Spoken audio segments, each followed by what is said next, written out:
Putsa naman oh. Laki ng damage yung ginawa mo sa sakyan ko. Pare, hindi naman ako nakabangga pare. Pare, di na ba kaya na oh. Kita-kita yung motor mo natumba pa oh. Di, yung motor ko yung nakabangga, hindi ako pare. Kuya, nagdadrive ka, lasing ka. Oh, tama oh. Bangga, UP ah. UP yun, laki oh. Laki ng UP ah. Nagdadrive ka kasi lasing ka eh. Paano ngayon yan? Hindi ko talaga pare, motor ko yung nagkalalan dyan. Sino ba driver ng motor mo? Di ko, sigaw talaga, nakita ko, binangga mo to. Oh. Binangga mo talaga yung Pre, bawal mag-drive ng lasing. Ba't nagdadrive ka ng lasing? Di pre.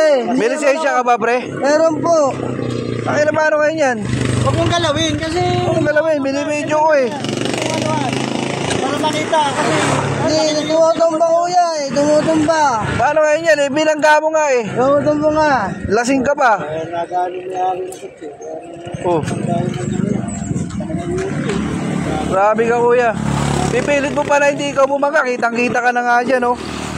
Oh. Hindi nga po ako kuya. Paano hindi ikaw? Yung motor ko kung Piloso mo ako.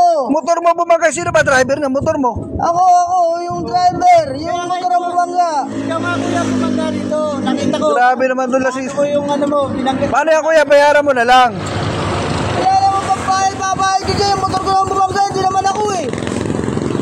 Nakainom ka ba kuya? Nakainom ka yata kuya eh. Nakainom eh. Hindi ako nakainom. Ano yung lasing ka eh? Paano mo sasabihin di ikaw bumangga? Sino ba nagdadrive ng motor mo? Yung motor ko nga bumangga, pang kulit mo! Nakakalarga! Eh sino ba driver ng motor mo? Ako! O ikaw pala, hindi ikaw nakabangga. Ikaw nga nakabangga niyan. Pero hindi ako bumangga! Yung motor ang bumangga, hindi ako!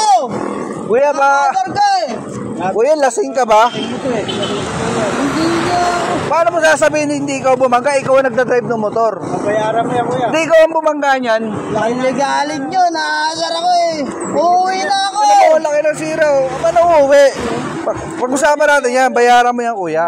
Uuwi na ako kuya! Bayaran mo yan. Papahinga na ako! Tingnan mo. Galigay! Wawa naman si kuya, paano yung... Bayaran mo yan kuya. Tingnan mo yung damage oh. Oh. Ano yan, gano'n na lang? Bilangga mo eh, dapat yan bayaran. Hindi bumangga dyan eh, yung motor ko nga bumangga, bakit babang kulit mo? Eh sino ba driver ng motor mo kuya? Ako ang driver! O hindi ikaw ang bumangga? Nakakasar ka! Ikaw rin ang bumangga? Lasing ka yata eh. Lasing ito eh. Tapos sabi mo hindi ka bumangga, ikaw nga nagdadrive ng motor. Bang kulit ng tao to, masabing. Sino mo? Ako bumangga eh, motor ka eh. Kaya nga, sino ba driver ng motor mo? Ako nga ang driver, pero yung motor ang bumangga, hindi ako. Ay, pinaglalaban pa nito. Teka, ito na lang kuya, punta na lang tayo barangay kasi may sira, may damage yung sasakyan ko, hindi naman pwedeng ganyan. Pag-usapan nyo na. Sasabi mo, Punta tayo sa barangay, yung motor ko ang bumangga, hindi naman ako eh. eh ikaw nga nagdadrive niyan, natural, ikaw ang bumangga niyan. Ako nga nagdadrive, pero yung motor ko ang bumangga, hindi ako. Baka babang kulit mo. Ang last to ng tama mo kuya, lasing ka eh, no? Hindi, ganito na lang kuya. Pag-usapan nyo na lang sa barangay Kaya nga, oo. para malaman ko. Pwede naman pag-usapan sa barangay yan ah. Pero ikaw bumangga niyan. Hindi ako bumangga. Motor ko nga yung bumangga. Baka babang kulit mo. Sige kuya, Ka. punta na lang tayo sa barangay oh. Tara sa barangay. Ano ba? Last ang tama mo, lasing ka eh. Doon tayo sa barangay.